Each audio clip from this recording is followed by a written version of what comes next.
Το γνωστό κομμωτήριο GS Studio και ο Γιώργος Σαρής σας προσκαλούν την Κυριακή 17 Απριλίου στις 7 το απόγευμα στο μεγαλύτερο event του καλοκαιριού, The Waiting Hair and Model Show. Κυριακή 17 Απριλίου στο κέντρο διασκέδασης Ακρόαμα, το μεγαλύτερο event του καλοκαιριού με γνωστά μοντέλα από όλη την Ελλάδα και guest star τον Mr. International Tourism. Κλήρωση για ένα τετραήμερο ταξίδι στην Κωνσταντινούπολη για 2 άτομα καθώς και πολλά πλούσια δώρα. Τιμή εισόδου 5 ευρώ με καφέ ή αναψυκτικό. Κυριακή 17 Απριλίου. The Wedding Hair and Model Show. Τα καλύτερα event από το κομμωτήριο GS Studio και τον Γιώργο Σαρή.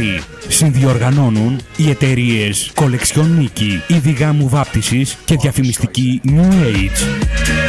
Την εκδήλωση παρουσιάζουν η Σοφία Ηλιοπούλου και ο Γιάννης Σταύρου.